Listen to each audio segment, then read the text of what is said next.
Hello students आजिर video को समस्त स्वागत करुच्ची।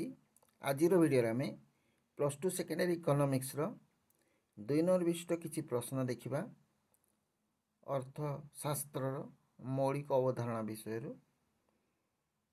आम 1 ରୁ 24 नंबर जहाँ आगु आलोचना कर आज देखा 25 नंबर प्रश्न होची आडम स्मिथ अर्थशास्त्र परिसर को सीमित करिथिबा कथा कहीं कहुए।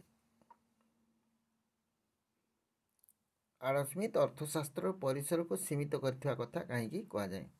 अर्थशास्त्र परिसर को से सीमित कर देथिबा कथा कहुए।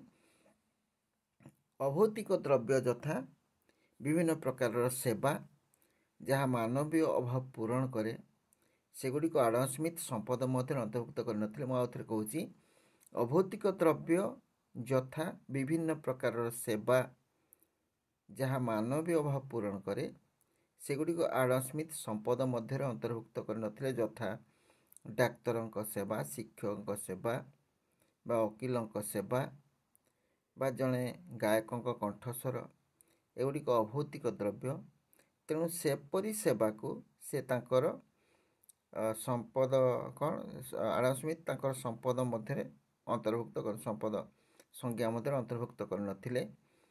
तेणु एगुड़िक मानवीय अभाव को पूरण करें किंतु सेगुड़िक से अंतर्भुक्त कर नथिले।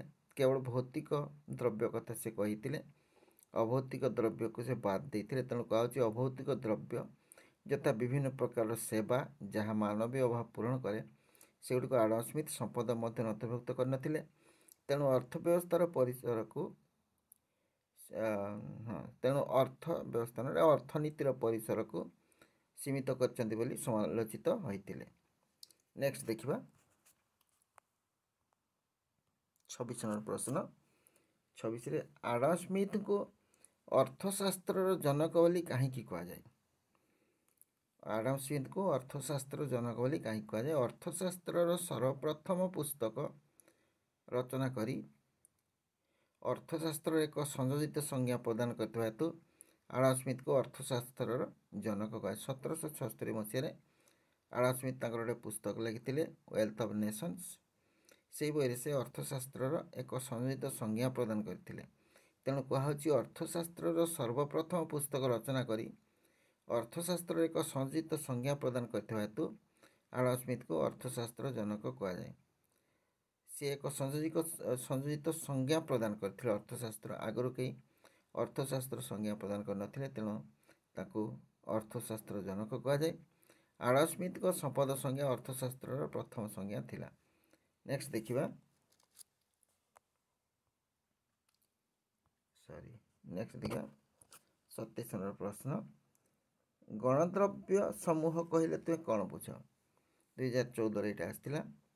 गणद्रव्य समूह सरकारी मालिकाना रे थाए एवं सेगुड़ी को सरकार द्वारा जगाई दि जाए ताले गणद्रव्यर मालिकाना सरकार हाथ में थाए एवं सेगुड़ी को सरकार द्वारा जनसाधारण को जगै दि जाए।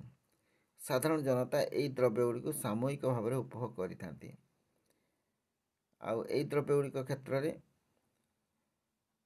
बहिष्करण नीति लागू हो न थाए।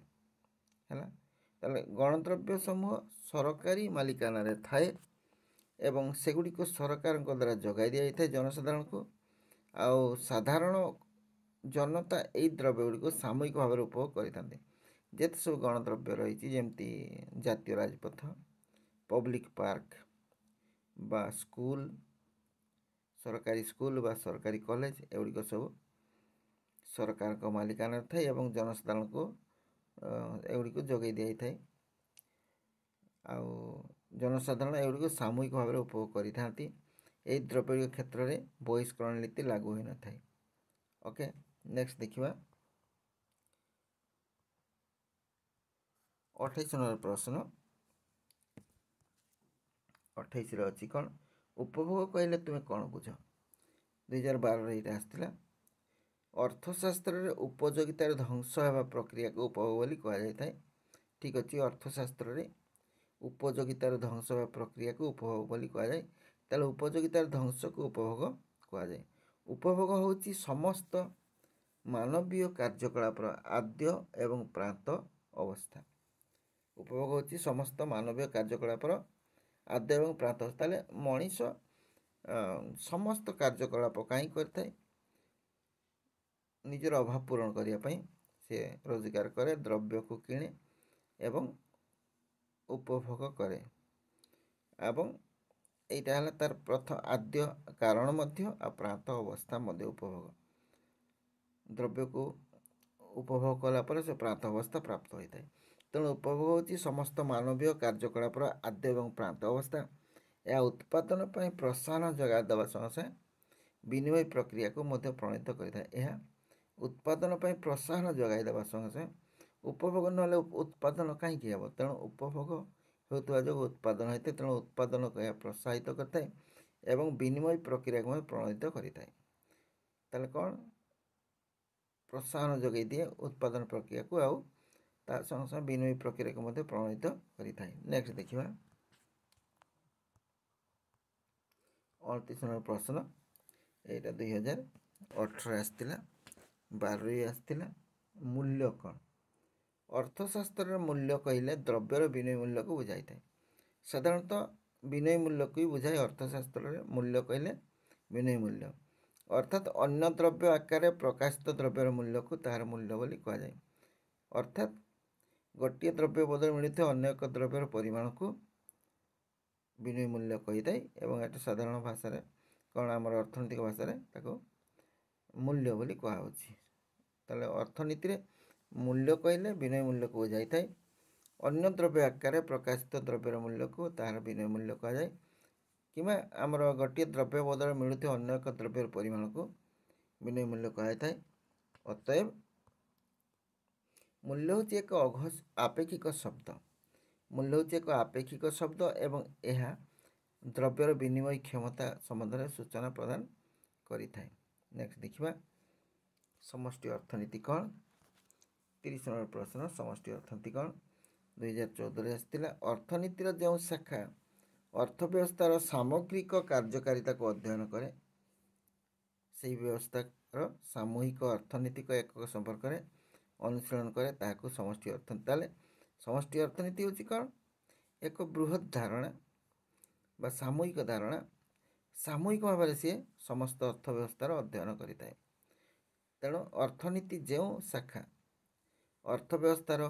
ଅର୍ଥନୀତିର ଯେଉଁ ଶାଖା ଅର୍ଥବ୍ୟବସ୍ଥାର ସାମଗ୍ରିକ କାର୍ଯ୍ୟକାରିତାକୁ ଅଧ୍ୟୟନ କରେ ଏବଂ ସେହି ବ୍ୟବସ୍ଥାର ସାମୂହିକ ଅର୍ଥନୀତିକ ଏକକ ସମ୍ପର୍କରେ ଅନୁଶୀଳନ କରେ, ତାହାକୁ ସମଷ୍ଟି ଅର୍ଥନୀତି କୁହାଯାଏ। ସାମୂହିକ ଭାବରେ ସମସ୍ତ ଏକକକୁ ସେ ଅଧ୍ୟୟନ କରିଥାଏ, ତେଣୁ ତାକୁ ସମଷ୍ଟି ଅର୍ଥନୀତି କୁହାଯାଏ। ଅର୍ଥାତ୍ ଅର୍ଥବ୍ୟବସ୍ଥାର ସାମୂହିକ ଉତ୍ପାଦନ, ନିୟୋଜନ ଓ ଦରର ସ୍ତର ନିର୍ଣ୍ଣୟ କରୁଥିବା। ତାହେଲେ ଏଗୁଡ଼ିକ ମନେ ରଖିବ। ଅର୍ଥବ୍ୟବସ୍ଥାରେ ସାମୂହିକ ଉତ୍ପାଦନ, ନିୟୋଜନ ଓ ଦରର ସ୍ତର ନିର୍ଣ୍ଣୟ କରୁଥିବା ଉପାଦାନ ଓ ଶକ୍ତି ଗୁଡ଼ିକର ଅଧ୍ୟୟନକୁ ସମଷ୍ଟି ଅର୍ଥନୀତି ବୋଲି କୁହାଯାଏ। ତାହେଲେ କ'ଣ? ସମଷ୍ଟି ଅର୍ଥନୀତି ହେଉଛି କ'ଣ? ସାମୂହିକ ଭାବରେ ସେ ସାମୂହିକ ଉତ୍ପାଦନ, ସାମୂହିକ ନିୟୋଜନ ଆଉ ସାମୂହିକ ଦର ସ୍ତର ନିର୍ଣ୍ଣୟ କରୁଥିବା ଉପାଦାନ ଓ ଶକ୍ତି ଗୁଡ଼ିକର ଅଧ୍ୟୟନକୁ ସମଷ୍ଟି ଅର୍ଥନୀତି ବୋଲି କୁହାଯାଏ। ଠିକ୍ ଅଛି, ଆଜିର ଭିଡ଼ିଓରେ ଆମେ ଏତିକି ଆଲୋଚନା କରିବା। ନେକ୍ସଟ ଭିଡ଼ିଓରେ ଦେଖିବା ଆଉ ସବୁ ପ୍ରଶ୍ନ କ'ଣ ରହିଛି। ଭିଡ଼ିଓଟି ଭଲ ଲାଗିଥିଲେ ଲାଇକ୍ଟିଏ କରିବ, ସାଙ୍ଗସାଥିଙ୍କ ସହିତ ସେୟାର କରିବ। ଆଉ ଏହିପରି ଭିଡ଼ିଓ ଦେଖିବାକୁ ଚାହୁଁଥିଲେ ଚ୍ୟାନେଲକୁ ସବସ୍କ୍ରାଇବ୍ କରିବ, ବେଲ୍ ଆଇକନ୍ରେ କ୍ଲିକ୍ କରିବ। ତାହେଲେ ପରବର୍ତ୍ତୀ ଭିଡ଼ିଓ ଗୁଡ଼ିକ ନୋଟିଫିକେସନ୍ ତୁମ ପାଖକୁ ସବୁଠୁ ଆଗେ ପହଞ୍ଚିବ। ଧନ୍ୟବାଦ। ଯେଉଁଠି ଥାଉ ଭଲରେ ଥାଉ, ସୁଖରେ ଥାଉ। Thanks for watching.